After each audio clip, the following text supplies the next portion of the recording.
The Solow model begins with the reminder that there is a relationship between the amount of capital in the world, in our economy, and the overall level of output related to that amount of capital. And we said that, y is some function of capital. And in order to describe a function that has important properties, we want to make sure that whatever function we actually use shows diminishing marginal productivity of capital.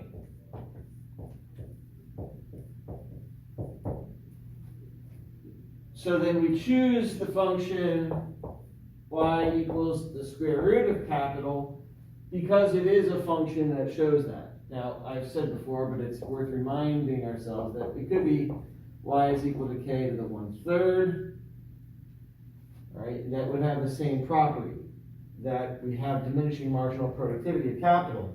And what basically that means for us here is that as we add additional units of capital, the additional amount of output generated by that additional capital is getting smaller. So we end up with a graph that looks sort of like this.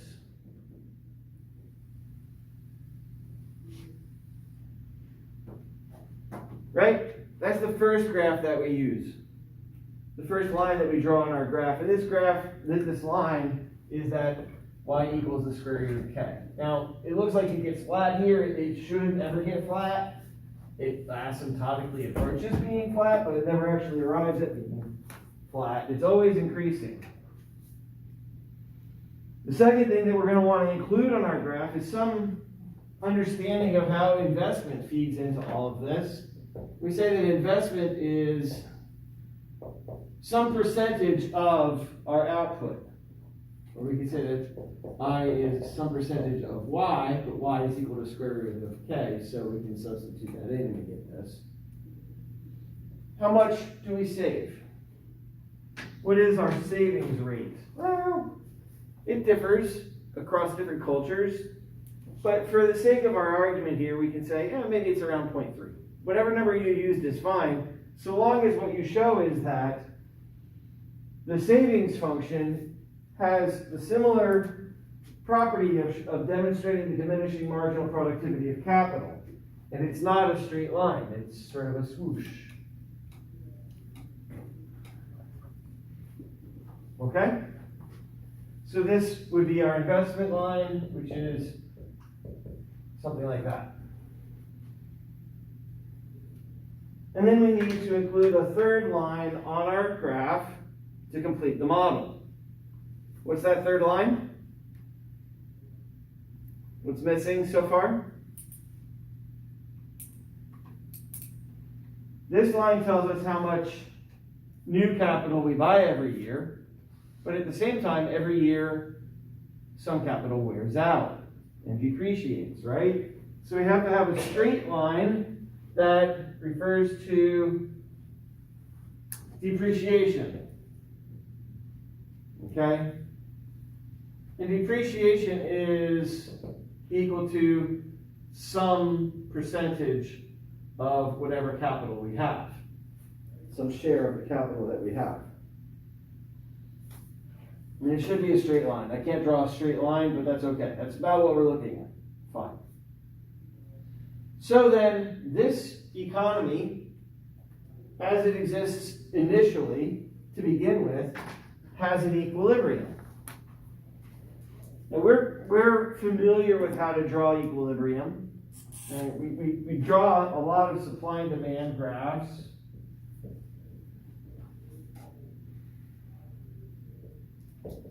And we find an equilibrium price and quantity. For this graph, equilibrium is where the amount of capital wearing out every year is equal to the amount of new capital being bought every year. We call this our steady state quantity of capital. Oftentimes we'll put a little asterisk on there to indicate that that is our steady state level of capital. Why is that our equilibrium? Well, if for some reason we had less than capital than that, the savings rate, the rate of investing in new capital, would be greater than the rate at which capital is depreciating, such that next year we would have more capital and we would move towards this equilibrium. Similarly, if we had more capital than that to begin with, it would be depreciating faster than we were buying new capital, so we would move back towards this equilibrium point. So, initially, we have this quantity of capital and this level of output. The puzzle asks us to think about what would happen if half of the capital in that economy is destroyed by a natural disaster. So to think about that, we would take the quantity of capital that we would have in equilibrium and cut it in half.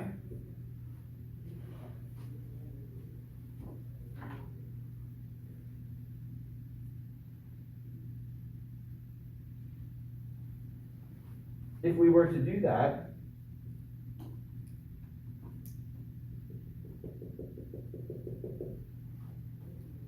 talk to me. What do you see that has happened here? When half of the capital is destroyed by a natural disaster. Suppose a tsunami hits Japan and half of the capital is destroyed. What happens? Output decreases, doesn't it? Does it decrease by half? Capital's been destroyed by half. Does output get destroyed by half? No, it gets destroyed by some amount less than half. Why? Can you, in your own words, describe why output doesn't fall by half?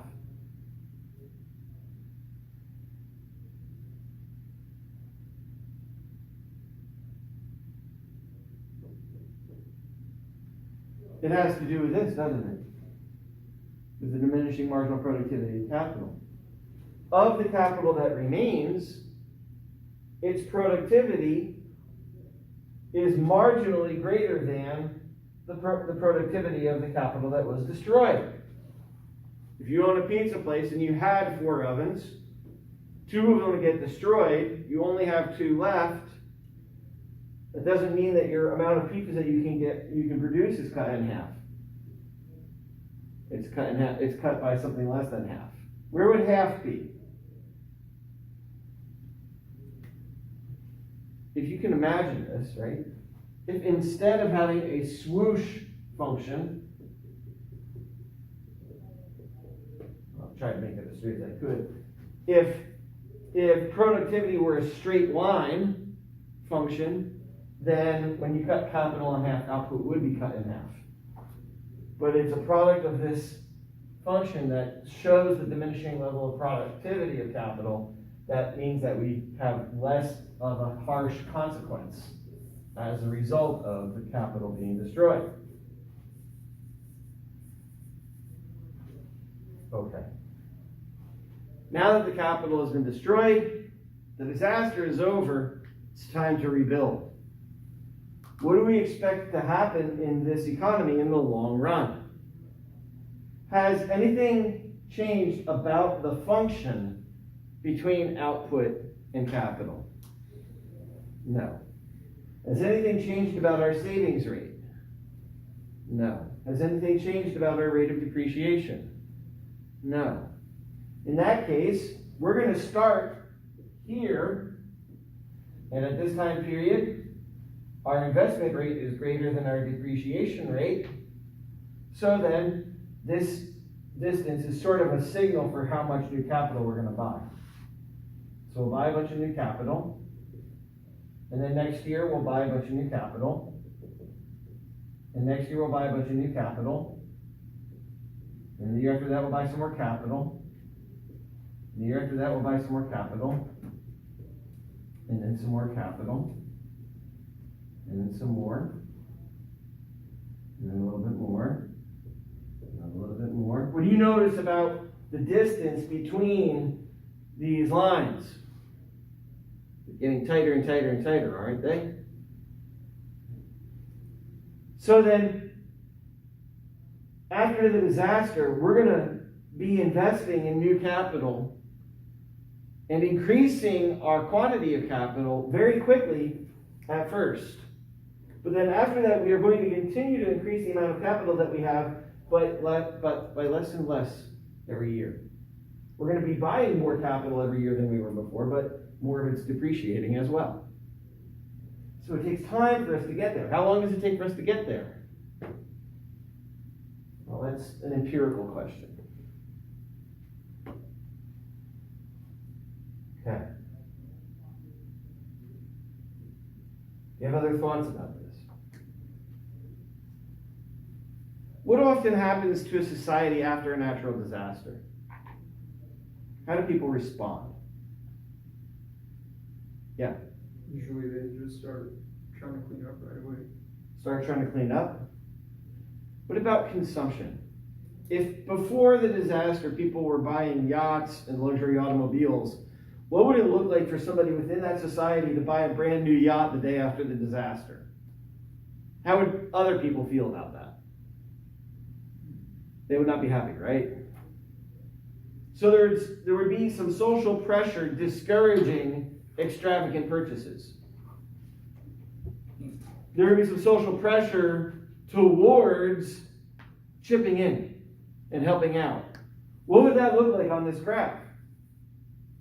If more people are chipping in instead of buying extravagant purchases. Yes?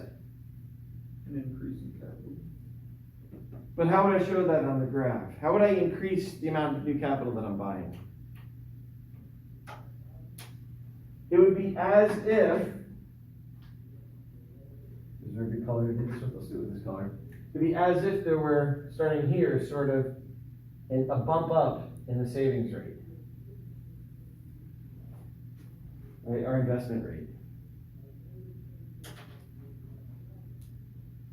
This is sort of extra. It's outside of the model directly, but it's thinking about what would happen within the model. Now, what could happen is that new savings rate becomes part of the culture. Instead of, on average saving 30% of output, people start saving 40% of output, and then people just get used to that level of savings. Well, then what might happen in the long run? If that becomes the norm, then our new steady state is farther along. And it still takes a while to get there. It kind of provokes the question, what's the right savings rate? After a disaster, people are encouraged to save more. Well, why weren't they saving more to begin with? Why wasn't it a cultural norm that people should be saving 40% so that we could achieve this level of output? What is the ultimate goal? Is it an increase in output for its own sake? Why do we want to increase output? What is it that we ultimately want? To consume, at least from an economic point of view. What we ultimately want is love. But from an economic point of view, what we ultimately want is to consume. So then what we should be most interested in is, where is it that the distance between output and savings is the greatest? Because between 0 and savings, that's how much goes into savings. Between savings and output, that's how much you get to consume. So we want this distance to be the greatest. Now, if we want this distance to be the greatest, and depreciation doesn't change, depreciation is a constant, what is the right savings rate to choose such that consumption is the greatest? Well, if I already have a lot of capital, then I could really lower my savings rate and for a while enjoy a huge amount of consumption, but in the long run that would harm me because I'd be eating up my capital, wouldn't I? I'd be cannibalizing my capital, so to speak. And what would happen to my kids if I did that? And my grandkids? They would have less capital and they'd be poorer as a result of that. Is it appropriate for me to enjoy greater consumption today if it means that my kids in the future have less? It's a normative question, isn't it? How could we be normatively neutral? One approach is to say that we want to find the situation where consumption today is the same as consumption for my kids. Neither do I sacrifice today for my kids directly so that I have less than they have, but maybe I want the same quality of life for my kids as I'm enjoying, or maybe a little bit better. In that case, I would want to find the position of savings where consumption is the greatest in the long run, and where the consumption today is the same as consumption next year, as the next year, as the next year, holding technological change constant. In other words, I want to treat myself the same way that I'm treating my grandkids. I want to treat my grandkids the same way that I'm treating myself. If I treat you the same way that I expect you to treat me, is there a name for that? Respect? If I do unto you as you do unto me, is there a name for that? The golden rule. Right? Which brings in an ethical element, but economists have used that term to talk about a golden rule level of savings and a golden rule level of capital. And it is determined by the rate of depreciation. If we take the slope of this rate of depreciation and find where along the output curve the slope of this curve is the same, then we could say at that point, if we choose a savings rate that cuts through the depreciation rate at that point, then we have maximized consumption both today and in the future and forever. So that this is the maximum sustainable constant level of capital and consumption that we can achieve in this society. So this is called the golden rule level of capital. Now your textbook doesn't go into all of that. It's something that sometimes we talk about at an intermediate level. But I think it's an interesting application of these ideas. Right? What should the savings rate be? Now, what can the government do to change the savings rate? Maybe it increases taxes, takes some of those taxes and saves it for us. Does that ever happen, where the government taxes us and saves the money for us? Well, it's called Social Security, isn't it? If they are actually saving it for us, or if they're investing it very wisely. It could happen, right? It could happen, assuming a benevolent government. Okay. What other things can we be reminded about with reference to this model? After that disaster, what's the slope of this line like here as compared to here? It's much steeper, isn't it? Which means that this economy here is going to look like it's growing faster than this economy. The rate of increase of output is steep here. The rate of increase of output is more shallow here. So, we bombed the patootie out of Germany and Japan in World War II. What happens? Their rate of growth for a time period is very, very steep. Very quick growth over a time period. Until they come back to a similar level of economic growth as us. And Germany and Japan today have fully developed economies with growth rates similar to ours. One thing that might be different is that I think that in Japan they might have a higher savings rate than we do. Okay, what else can we think about here? GDP is going to be lower here than it is here. GDP per capita is going to be lower here than it is here. For less developed economies that are still growing, their GDP per capita is lower than ours. So what's GDP per capita in China right now? Somebody Google it. What's GDP per capita in China? And somebody else Google GDP per capita in the United Kingdom. And maybe somebody else look up France. So what's GDP per capita in China?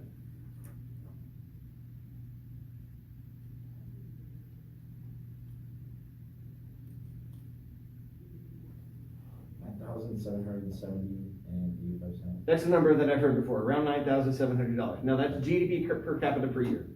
Now $10,000 a year. Could you live off $10,000 a year? Sure. You could. We're not at that point anymore. We're closer to something much higher than that. What's GDP per capita in the United Kingdom? $42,942.90. $42,000. 4 times greater than the GDP per capita in China. Quality of life is 4 times greater in the UK than in China. By the way,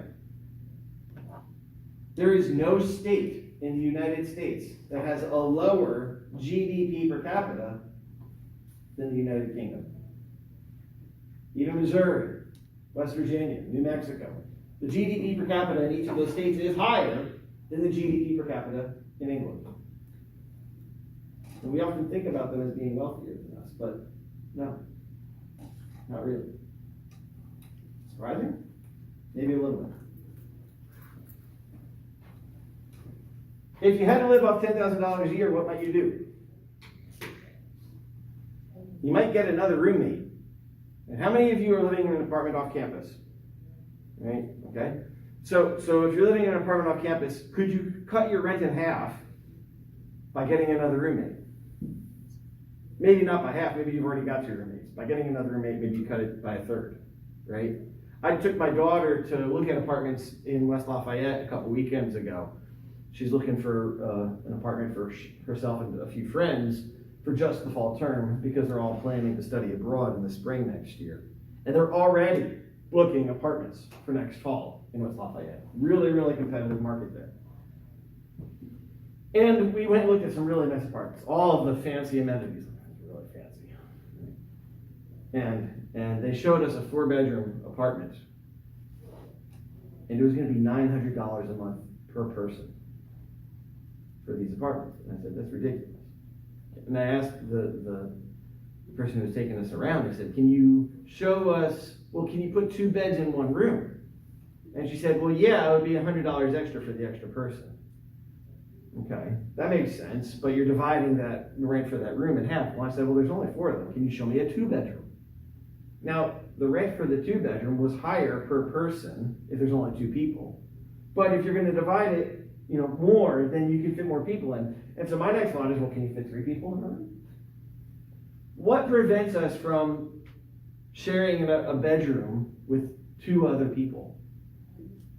Sorry? Privacy. That person snores, they smell bad, they're funny, they're annoying, right? Yeah, all those different things. In other words, the opportunity cost, that's how an economist would think about it, right? The opportunity cost of another roommate might be greater than the marginal benefit of another roommate. Are you with me? And so, we are in America, we like our space. We're kind of all like Texans in that way, right? We want a lot of room, a lot of space, to the point where, there's a housing crisis. Why? Because everybody's building 4,000 square foot houses for 3 people to live in instead of, tiny housing units.